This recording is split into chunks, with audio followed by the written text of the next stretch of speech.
Coming up on this week's edition of NCBA's Cattlemen to Cattlemen. We'll introduce you to NCBA's new Chief Executive Officer and hear his vision for the organization. Plus, a look at fake meat, the threat it poses to the beef industry, and how NCBA is fighting back. And now, NCBA's Cattlemen to Cattlemen. Hello and welcome to NCBA's Cattlemen to Cattlemen. I'm Kevin Ochsner. After a long and thorough search process, the National Cattlemen's Beef Association has named the organization's next Chief Executive Officer. And joining us now is the new CEO, Colin Woodall. Colin, thanks so much for joining us and congratulations. Well, thank you, Kevin. It's great to be here with you, and I'm really looking forward to the challenge of being the next CEO of NCBA. For folks who have watched our show, they've seen you obviously before, but let's go back a moment and just share a little bit about your personal background. Well, I've been with NCBA for about 15 years now, and most people recognize me as the chief lobbyist, and we've had a lot of fights and a lot of good wins over the years. But before that, I worked for a U.S. Senator from Texas, got the opportunity to see how Capitol Hill works. Before I came to Washington, D.C., spent some time out in western Kansas managing grain elevators for Cargill, and had a great opportunity to trade in the feedlot markets, especially in the panhandles of Oklahoma and Texas. I'm a Texas native. I grew up participating in 4-H. I'm an Eagle Scout and graduated from Texas A&M University. And we won't hold that against you. I appreciate that. I'm just kidding. No, seriously, you mentioned the wins you've had in Washington, D.C., and many connect you as being a person who has really led that effort over the last several years. But folks can be confident that things are in good hands in D.C., even with you coming to Denver. Talk a little bit about the team that we have in place back there. Well, that's the great part about this transition is it's not just about me. It's about the association as a whole. And what we've been able to do is not only move me up to CEO, but also bring in Ethan Lane to be the Vice President of Government Affairs. Many of your watchers will recognize Ethan's name. They've seen him on the show before, and they know that he has been the Executive Director of our Public Lands Council. But Ethan and the entire team in Washington, D.C. are seasoned veterans. They've been through multiple farm bills, multiple trade deals. They have really been able to distinguish themselves as players in Washington, D.C., and more importantly, to be able to deliver on all the policy priorities of this association. I'm sure this is a question you've gotten by many journalists, but I have to ask you, what's your vision for NCBA moving forward? I have received that question quite a bit, but you know, it's not about my vision, it's about the vision of the association. And the vision of this association is pretty strong. We want to be the leaders, the trusted leaders, and the definitive voice of this association. Those are pretty strong words, and it allows us to move forward and implement that.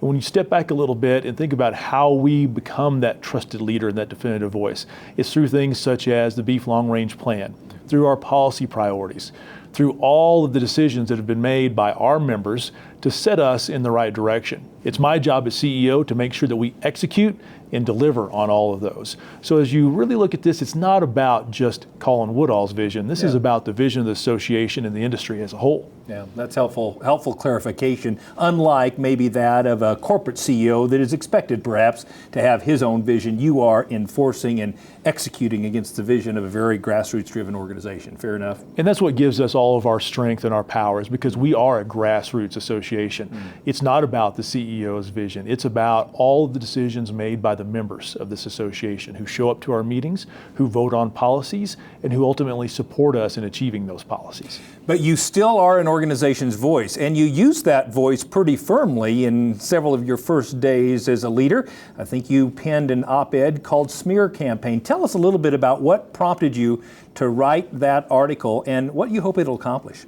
The officers and the members of the association have been very clear. They want NCBA to be the leader. They want us out there fighting for this association, fighting for its members, and pushing back.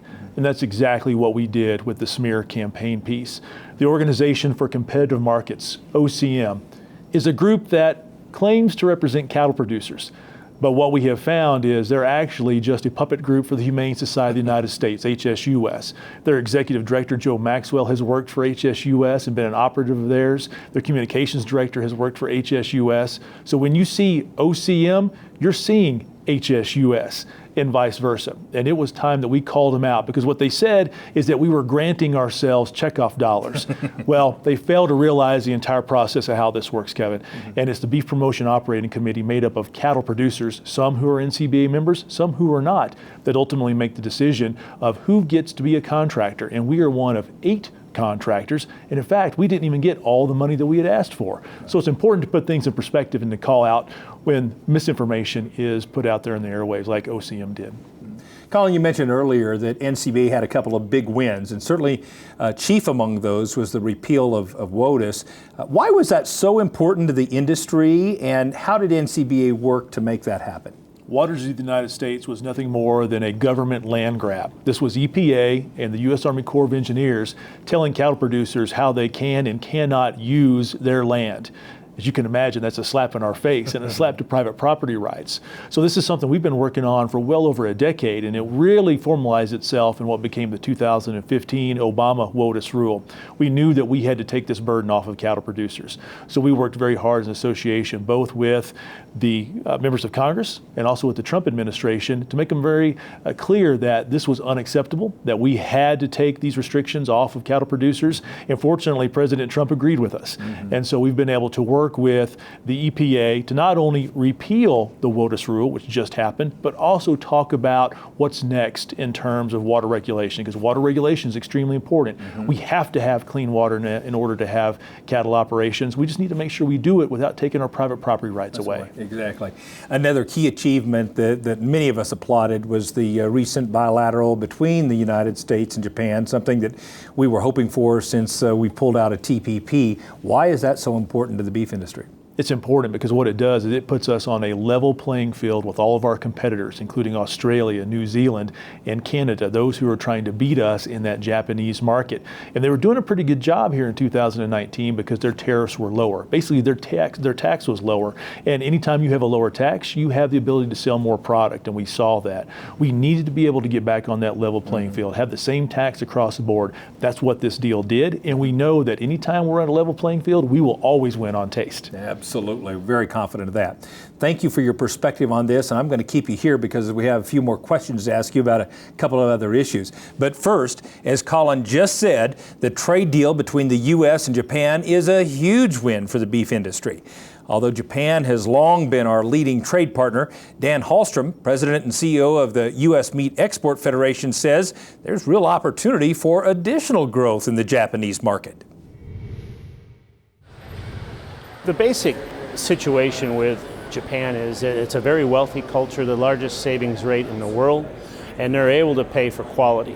And this is really the in that we have, is that with our high quality grain-fed beef, tasty beef, and it's not the cheapest beef, nor do we want it to be the cheapest beef, there's a large segment that can afford it and demand it in Japan.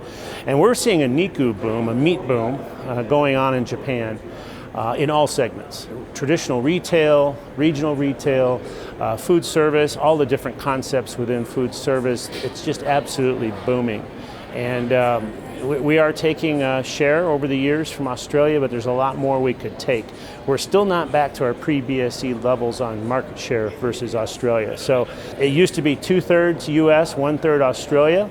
It's flipped. We're now closer to 50-50, but we used to be 70% of the markets. There's some growth here that is untapped, and we're looking forward to exploring that further.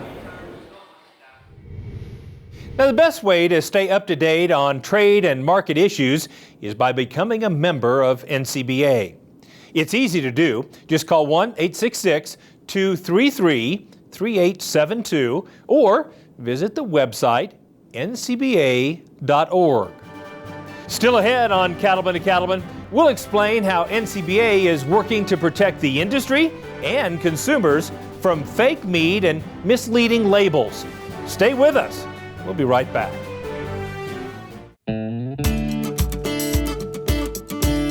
Hi, I'm John Mulhagen with Molly Manufacturing, the builders of silencer squeeze chutes. Today I'm going to show you some of the safety features that we have on silencers that maybe you're not familiar with.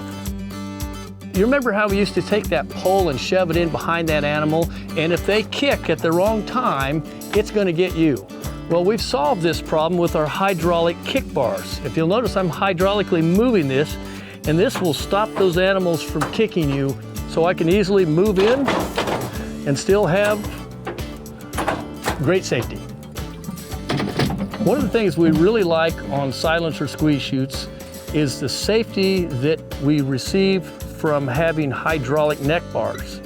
And I can simply pull this lever right here and move this animal's head to its left. And this gives us a lot of control. It also gives us a good space for any kind of subcutaneous vaccinations that we may be giving the animal. The nice thing, when you're finished right here, you don't have to put these tools away. You can simply open up your doors and let the animal out. As a veterinarian that has a practice where the clients are bringing their animals to us, we owe it to them to provide quality equipment that's going to allow their cattle to run through smoothly and be safe for them, as well as everybody that's working with them.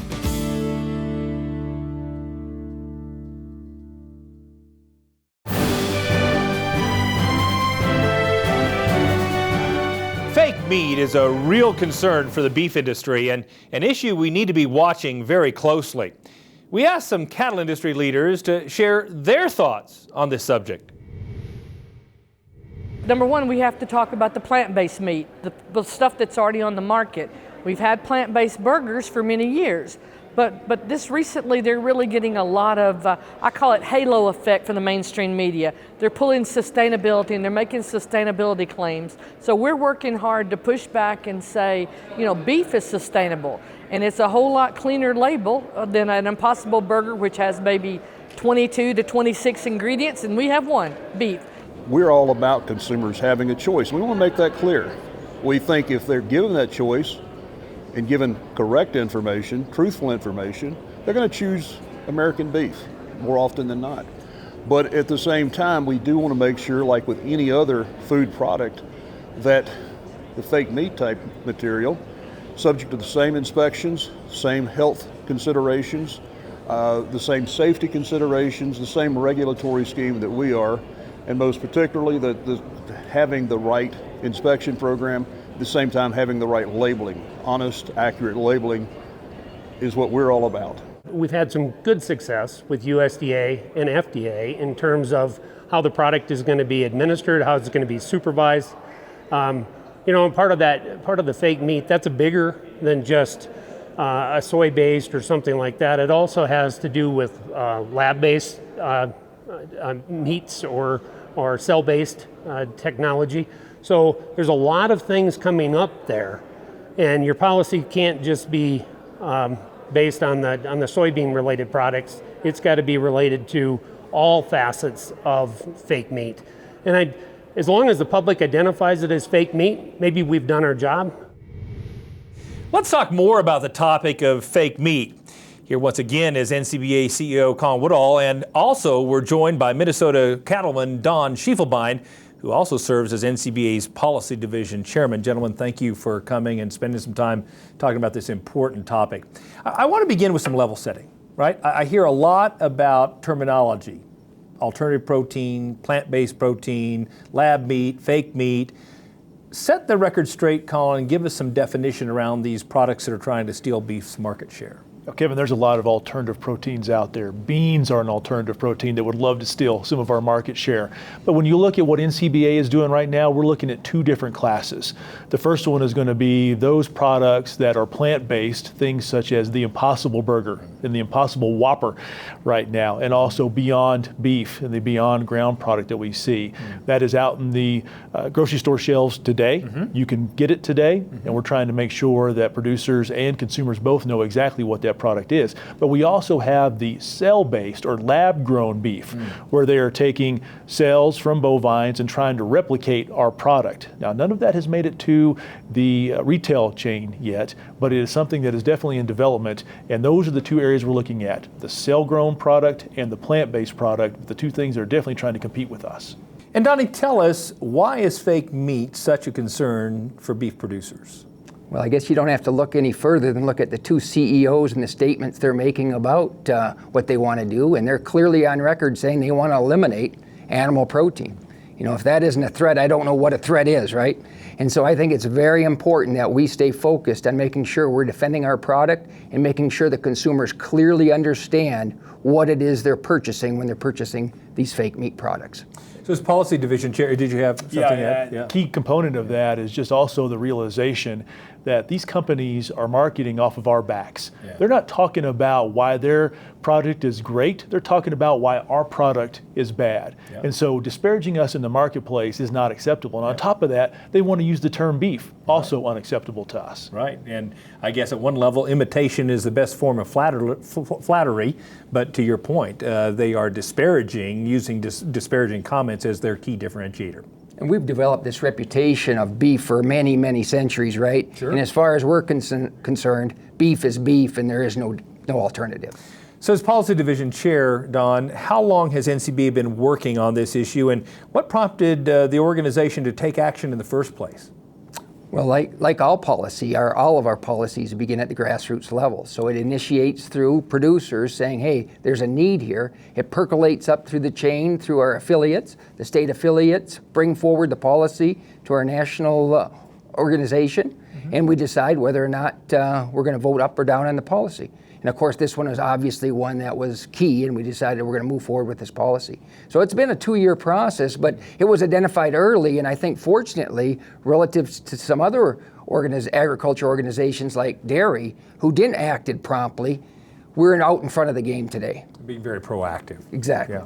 So let me clarify one thing. Is NCBA opposed to alternative proteins? We want a fair playing field is what we want. Okay. We never think anyone wins by taking choices away from the consumer. I think that's an important point to make. And I think what we really want to make sure is that people understand what fake meat really is, what the ingredients are, and make sure that when they're purchasing that kind of product, they know precisely what they're buying, because we believe in a level playing field, beef wins. Yeah, I agree. And Colin, you had mentioned there are several of these products already on the market. I just saw one advertised on Sunday when we went out. What is your expectation relative to the growth in market share that these products might be taking, and what's going to drive that? No doubt that there's a lot of attention given to these products right now. You can't watch football without seeing an Impossible Whopper commercial on TV. Yeah. And of course, every time one of those comes up, we draw up a little bit, as you can imagine. Yeah. But we also have to keep in mind that there's still not a whole lot of acceptance of this product. Great example, I was in my local Safeway about 2 weeks ago, and there was the Beyond Beef ground product that was in the meat case next to ground beef. And it was still fully stocked and had all the markdown stickers on it. So we're still seeing that the consumer's not 100% on board, but we can't let that cause us not to act. We have to make sure that we keep the pressure on and ensure that they are being accurate in their marketing, and more importantly, do everything we can to protect that term beef, because as Don said, that's ours. You're right. Absolutely. And you both talked about the disparaging comments. Don, are you concerned about how they're positioning the health and wellness benefits of these alternative products? Yeah, you know, I think they're misleading the consumer by devoid, by not telling them fully what it is. When you start to look at the product and you have health professionals look at the product, they're quick to point out if you're buying this product for healthfulness, you're probably not making a good choice. You can just take a glance, Kevin, through the list of what's in these things. Okay. And I mean, it's like expeller pressed canola oil, methacellulose. Oh, sure, that sounds good. Maltodextrin.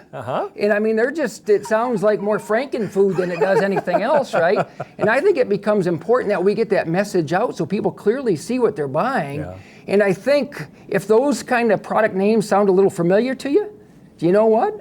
A lot of these same ingredients are in your regular dog food that you purchase. Wow. So, you know, I think we just got to be clear on what they're buying and make sure they understand what they're buying. Do you all find it interesting that the same set of consumers who were concerned about, GMOs and even processing the food are now embracing this? Is that odd to you, Colin, or not? It is odd. It's something that we've asked in Washington, D.C. among the policymakers. Yeah. How can you not support GMOs, but all of a sudden think that this ultra-processed product is going to be the savior for the environment? Right. It does not add up. And you mentioned the environment. I see a lot of articles referencing climate change, environment, animal welfare as being the primary reason that even if you like meat, traditional beef, you should try these alternative proteins. What do you say to that?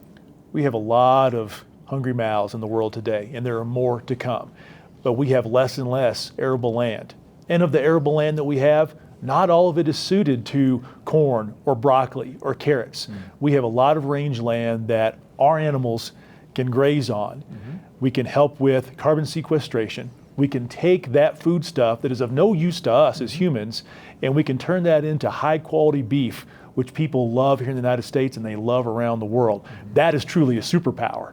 And I think telling that story and making sure that people see it in the context is going to be very important for us to maintain the high ground here and try to debunk a lot of the myths that impossible and beyond continue to perpetuate. And I think the reality is, Kevin, that when you look at the health benefits of beef and the reality that's coming around, that beef truly is a very good. So yeah, for everything, they've just turned directions, and their goal is not necessarily healthfulness, et cetera. They just want to eliminate beef production. Exactly. And I think now they're taking aim through the environment. Well, and when you alluded to it, when you have the CEO of Whole Foods saying things like, don't eat this for health benefits. I mean, don't think you're being more healthy by eating Impossible Burger, or Beyond Beef. I think that says a lot, don't you? I think when consumers really understand what they're eating, what the ingredient list looks like, we win very quickly on healthfulness. I don't know about your cows, but my cows eat plants, so I guess we're the original plant-based protein, That's right? Exactly right. That's exactly right. Still to come, we'll talk more about how NCBA is fighting to ensure that fake meat is properly regulated by the federal government. We'll be right back.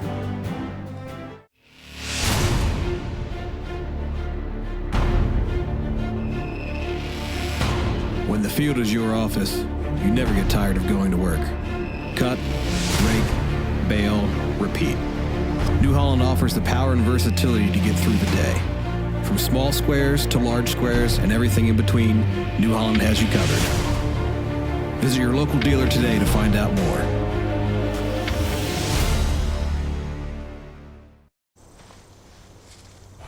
Out here, you know what needs to be done, and you know what it means to those you're doing it for. But every sunrise brings something new, with the weather, the soil, the markets, your machinery. You can't always predict what it will be. So it's good to know that Ram trucks are more than capable of helping you get it done right.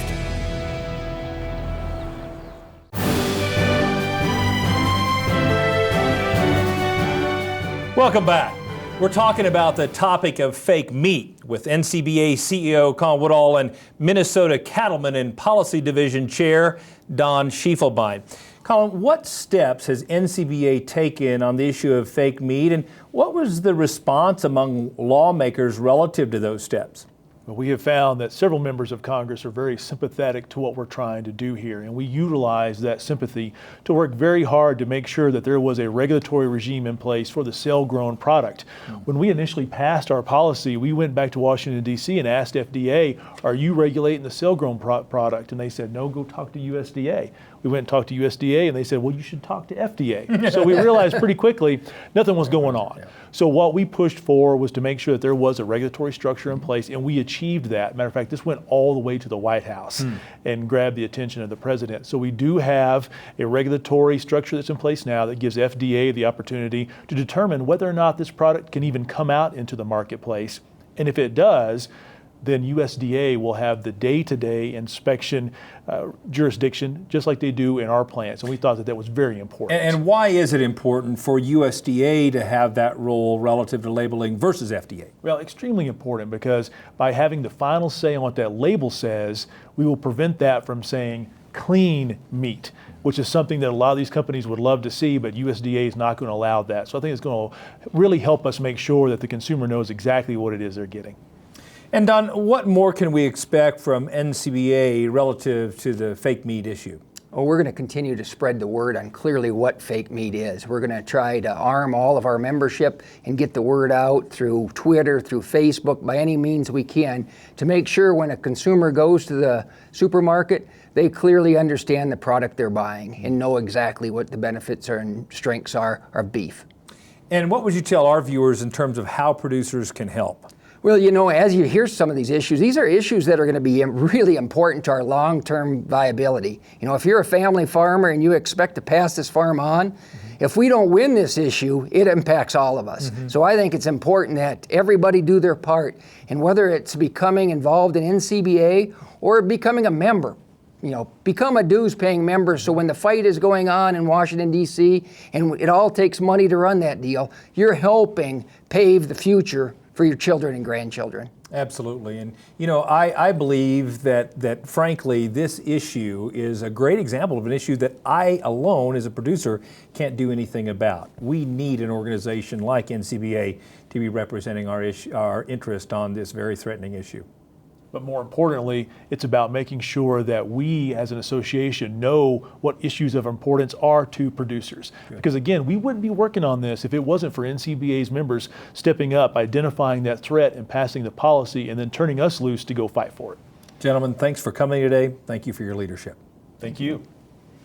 Now, if you'd like to stay up to date on all the key issues and events from DC, one way is by becoming a member of NCBA. Members get the Beltway Beef newsletter. It's a weekly update straight from Washington that gives valuable insights on the key policy initiatives that may impact your business. To join, just call 1-866-233-3872, or you can visit the website ncba.org. Still to come, we'll tell you how the beef checkoff is working to educate consumers about the many benefits of choosing beef. Stay with us. We'll be right back. It started with a man, a plot of land, and a few head of cattle. That man, your great-grandfather. You've got his name and his legacy, too. It's what you fight to live up to and work to leave behind. With innovation, integrity, and passion that runs as deep as yours, we'll be there. For your operation, for your future, for you. This is why Merck Animal Health works.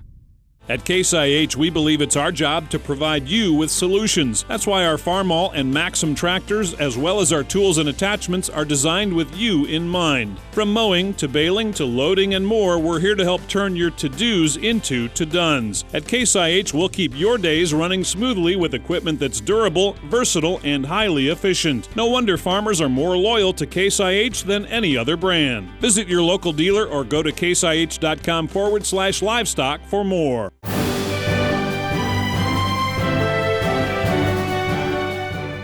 We've been talking about the issue of fake meat and why it's such an important topic to beef producers. Here to shed a little more light on the subject is Elisa Harrison. She's Senior Vice President of Global Marketing and Research for NCBA, and Susan Salario. She's Senior Executive Director of Brand Marketing and Communications. So I guess I would ask you to begin with, why do you think we're seeing so much interest and attention on this fake meat?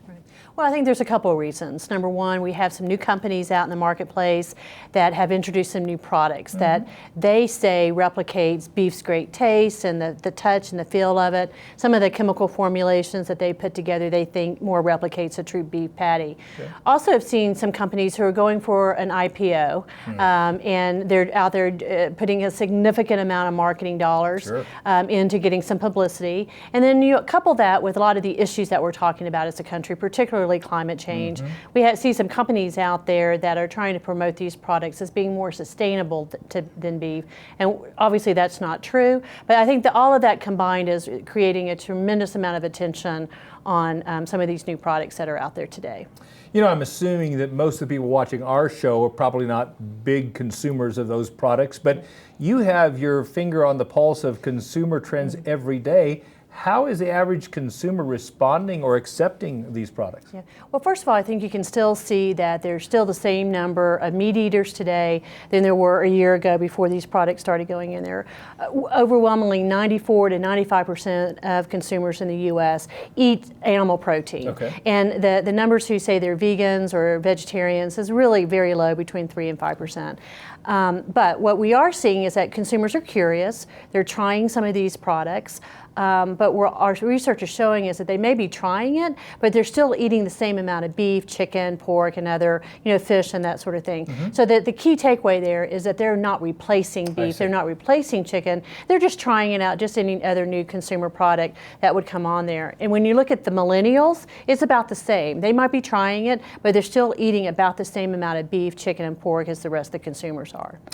And so what kind of research has NCBA as a contractor to the Beef Checkoff done in the area of alternative protein? The research area that NCBA conducts, both in consumer research as well as technical research, is pretty extensive, and it really is the foundation of all of our consumer marketing programs, all of our, our issues management and media relations program. So we do a tremendous amount of consumer research and market intelligence research. What's going on in the marketplace in food service and retail? But we also spend a tremendous amount of time and resources on nutritional research and sustainability research.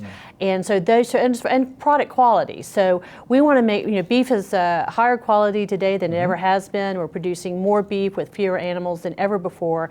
And the protein, the nutritional value of the protein that you get in beef is very high. All of that is backed up by sound science that the Beef Checkoff has paid for and is conducted by NCBA. So we take all of that and put it into a melting pot of sort to try to come up with the best programs to talk to the consumer about a variety of issues. And those are great messages. I guess, Susan, I would ask you, tell us a little bit about some of the work you've done in addressing these products as part of your Beef Checkoff work. We've been doing it in a really smart and fun and edgy way that really fits with the Beef It's What's for Dinner brand. So when we relaunched the Beef It's What's for Dinner brand about 2 years ago, we came up with a creative platform that is nicely done beef. So for example, today we have a series of different ads, display ads for example, that are placed on social media and digital websites that say, nicely done beef, you've proven that meat substitutes are just that, substitutes.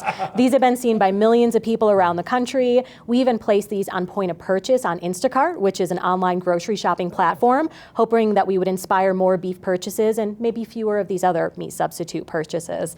In addition to that, we've got a series of videos that are playing, and when a consumer right now Googles for something like Beyond Beef Burger, for example, they could get served up an advertisement from Beef It's What's for Dinner that then directs them back to beefitswhatsfordinner.com to see a real beef recipe. So since we started those Google search advertisements in June, we've had more than 75,000 impressions of those ads, in addition to the millions of impressions that we've had through other digital and social platforms. That's great, and I love the whole nicely done beef. That is edgy and it's cute and it's memorable. That's outstanding.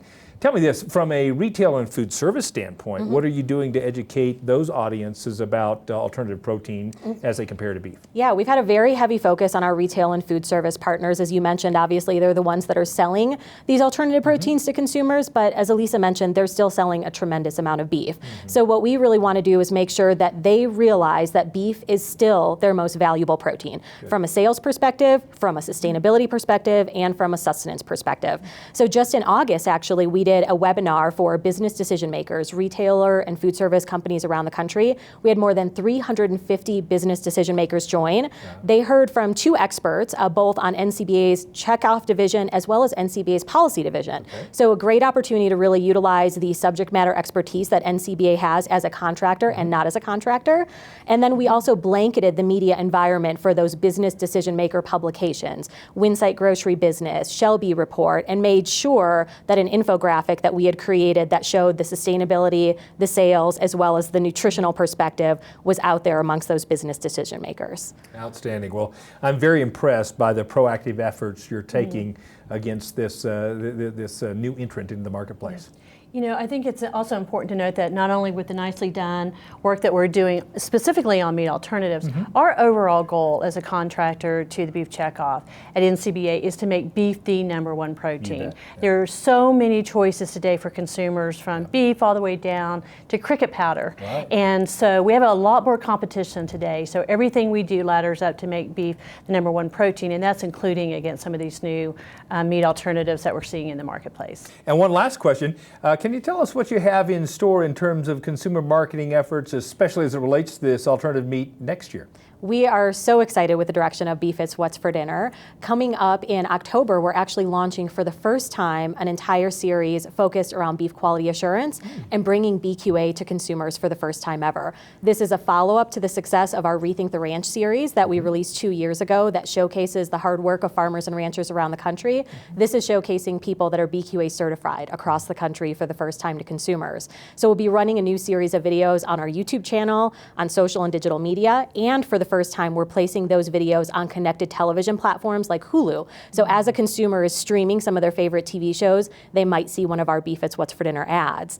And then as we head into the holidays, we're also very excited. We have a special treat in store. I am sure, Kevin, you and your family watch the Yule-log as you're opening holiday gifts.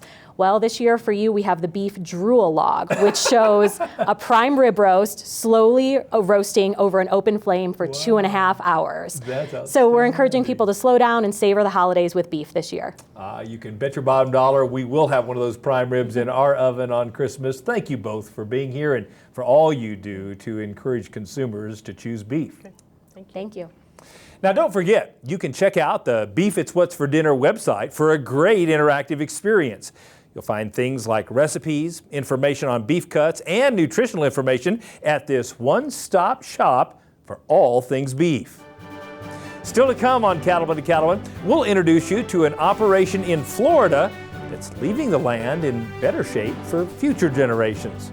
Stay with us. We'll be right back. Now a BQA tip from the Beef Quality Assurance Program. When it comes to low-stress cattle handling, I like to tell cattle producers to consider the 5 principles of cattle behavior. 1, cattle want to see you. Number 2, cattle want to go around you. Number 3, cattle want to go back to the last safe place they have been. Number 4, cattle want to be with and go with other cattle. And number 5, cattle can only process one main thought at a time. Find out more about beef quality assurance at bqa.org.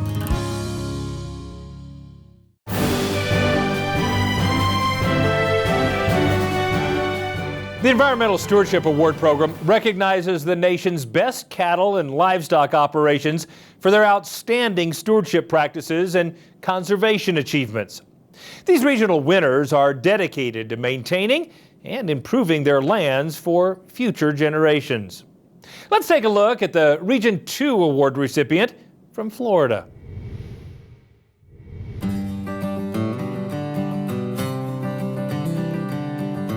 On Blackbeard's Ranch, Brian Jones and his cowboy crew are working to beat the heat of the day by moving cows and calves just after sunrise. The 4,500-acre ranch was purchased by Galinsky Enterprises in 2014 and is managed by Florida cattleman Jim Strickland. My family has been in Florida for 6 generations. We've always been in the cattle business. The cattle here on the ranch consist of cattle that we have kept for generations, that we've adapted to this environment for generations. And the cattle herds, we have a Brangus cattle herd, we have a Beefmaster cattle herd, and then we have a crossbred cattle herd that are mixtures of Brangus, Beefmaster, and Brayford. Today in southwest Florida, houses are going in where cows were once grazing. That makes Blackbeard's Ranch highly valuable as open space. We are right outside of the second fastest growing planned residential development in the United States. So we have a unique opportunity to tell people about ranch lands, about water, about what us ranchers do for Florida. We're under a lot of pressure around the state for people to develop, and Jim just caught on fire, if you will, in the last 5 to 6 years promoting conservation, and actually has formed a group of ranchers called the Florida Conservation Group, and they're all like-minded ranchers who are very interested in preserving as much country as possible, but keeping it in private hands. The wetlands of Blackbeard's Ranch play a critical role in protecting water quality downstream. That's one reason why Jim worked with NRCS to put 1/3 of the ranch into a permanent conservation easement. That's 1,500 acres where Blackbeard sold the development rights. So that area can never be developed. It can't be converted into something more intensive, and that those wetlands will be restored and that native hydrological regime will be restored. All we're doing is giving up the right to build a house. We're still grazing cattle on it. It's going to be a little wetter than it was, but it fit for us. That easement program fit for us. Over the past 4 years, the ranch team has worked to thin dense trees and remove invasive plants, using herbicide treatments and prescribed burns to help restore native habitat. So our burning plan is we burn 50, 60, 100 acres at a time in a mosaic situation. We're trying to help the cattle, we're trying to help the land, but we're also trying to help our wildlife. So our burns are going to look a little different than others, but it's so important to the cattlemen of Florida to have that ability to burn our ranch lands. So I think what he has done has been a tremendous service to conservation. You know, if we want to protect, Florida's water and wildlife, we have to have a profitable cattle industry here, because that's where the wildlife are. To implement a rotational grazing plan, new fencing has been added, and the ranch team has installed water troughs driven by wind and solar power.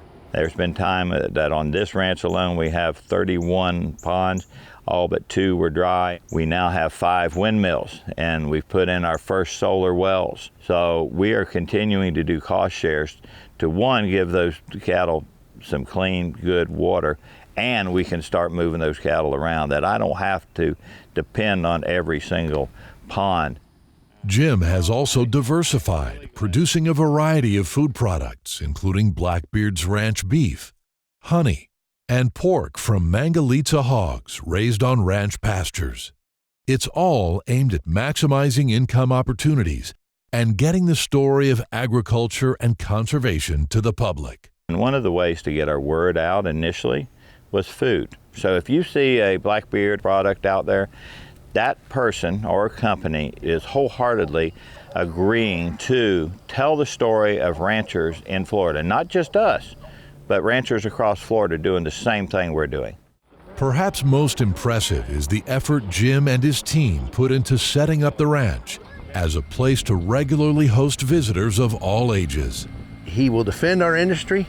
He will stand up for it, but he swung the gates open and is passionate about sharing the conservation methods of a Florida ranch with the public. We host 3 to 5 busloads of people at a time that come out here, and I get the opportunity to tell them what a landscape level conservation on a Florida ranch looks like, feels like, and what it accomplishes. We really want to tell the story here and show that cattle ranching is critical if we want to protect our native wildlife populations, if we want to protect clean water downstream, because the alternative is development. Today, Blackbeard's Ranch is a place where cattle are thriving, the land is improving, and critical wildlife habitat is being protected. Jim came up with the name Blackbeard's Ranch in recognition of the pirate history in this area of Florida. But his vision for this land goes far beyond what any pirate could dream. A lot of people say, well, Jim, are you looking for the silver and the doubloons and the jewels and the sapphires and the rubies that Blackbeard or one of those pirates buried? I said I would love to find it, but the real treasure is the land itself. So we're looking forward to the future here. There's a lot of variables out there. Are we still improving? Every day.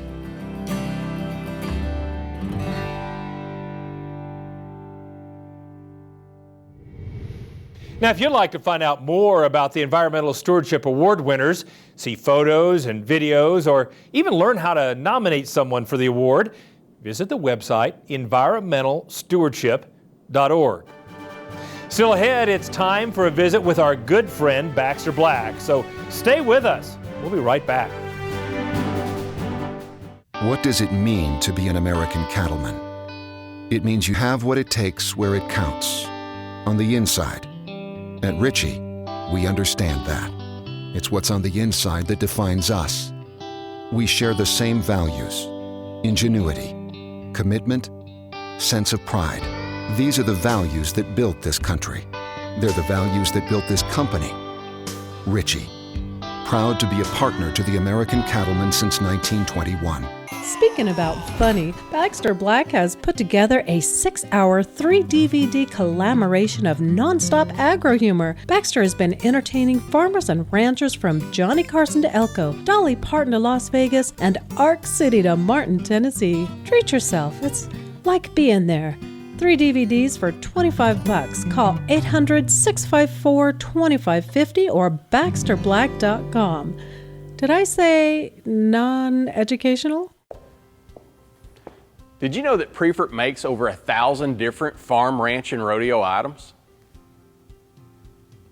And now, thanks to Prefert Direct, it's easier than ever before to get access to every item Prefert makes delivered direct to your local dealer. For more information about Prefert Direct, visit us at Prefert.com. Prefert, America's #1 name in farm, ranch, and rodeo. When a cow bloats, we veterinarians and cattlemen are prepared to rise to the emergency. We pass a bloat hose down their throat, or we insert a trocar in their hide. But there are times when we are caught completely unaware. My gosh, how'd you set your hat on fire? Snorting gunpowder again? Well, I didn't do it on purpose, he said, as he rubbed the spot on his chin. His eyebrows were singed off uneven and unsymmetrically skewed, while the glass was gone from his glasses, which rendered him spectacally nude. It was dark, he said. You know, methane will burn. Me and Jake were out checking the stock. We were coming in late and found one that looked like she needed the dock, but we were both cow paramedics, trained to do more than just ride, and savvied her dire situation all bloated and laid on her side. Not having a bloat hose or a trocar, first choices for saving her life, I blindly palpated the left flank for the place where I'd plunge in my knife. I inserted the tip of my dagger. It fit like a key in a latch. When Jake said, "Here, let me help you." With a flourish, the fool struck a match. A blue flame roared out of the orifice like St. Helens come back from the dead. A whoosh, like an airbag exploding, pinned my ears back to my head. I thought I'd been struck by lightning. St. Peter was trimming my jibs and calling me home with my boots on, smelling like barbecued ribs. Poor Jake took the blast, a full frontal, though his mustache protected his lips.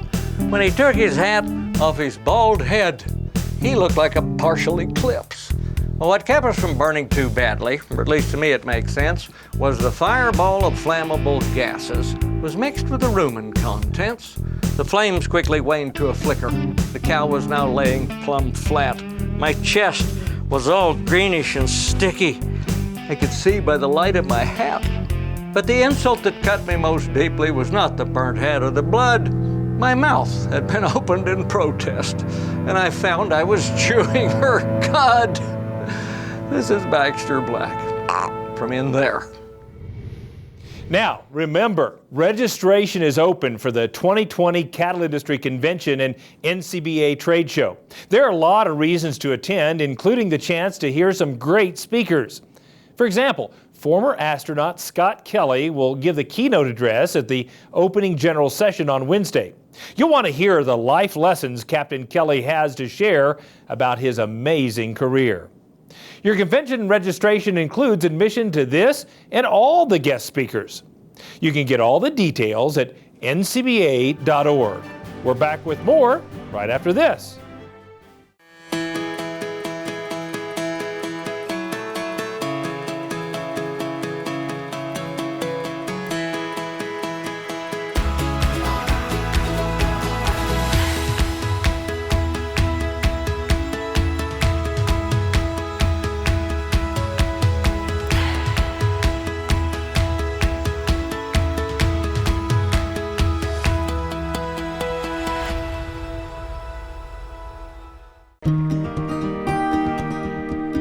When you're in the cattle business, no matter how much it's a business, it still starts with cattle. It's this basic notion that sits at the core of how we approach things at Boehringer Ingelheim. We understand when you put the cattle first, it just naturally leads to doing the right things. If you want to do well in this business, you start by doing right. Take care of the cattle, and they'll take care of you.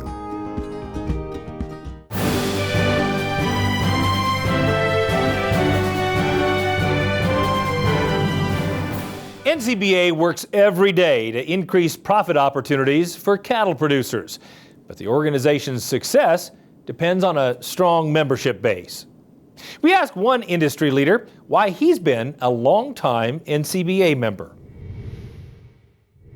I have always been a big proponent of NCBA because of its Washington presence. The past 5 years, we've actually seen doubling of our Washington, D.C. office. It gives every every member a voice in Washington, D.C. Regardless of where you are, how big, how small you are, you have somebody looking out for you in Washington, D.C. Without NCBA, you do not have. And particularly related to the cattle industry, but also to property rights, endangered species, everything that affects our business. In terms of information, in terms of dealing with the consumer, getting the right information, correcting the wrong information. That's what NCBA does and does very well. But we do need everybody's involvement and help. The more people we have, the more members we have, the better we can do with it.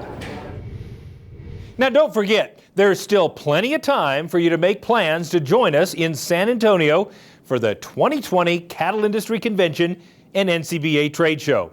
You can register and get your housing all set at the website ncba.org. There you'll also find special discounts on things like airfare and rental cars to help you get to, from, and around San Antonio.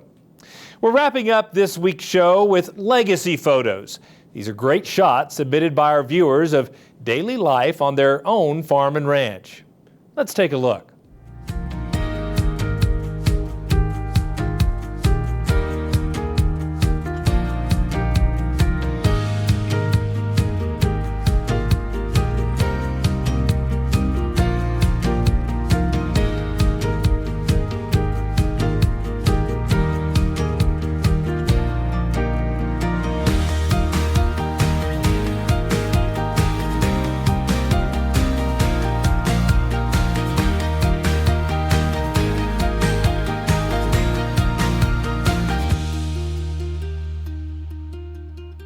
Want to see your photo on Cattlemen to Cattlemen? Message them to us on the Cattlemen to Cattlemen Facebook page or email them to c2c@beef.org. Well, that wraps up this edition of NCBA's Cattlemen to Cattlemen. Thanks so much for spending time with us. We'll see you again next week right here on RFD TV.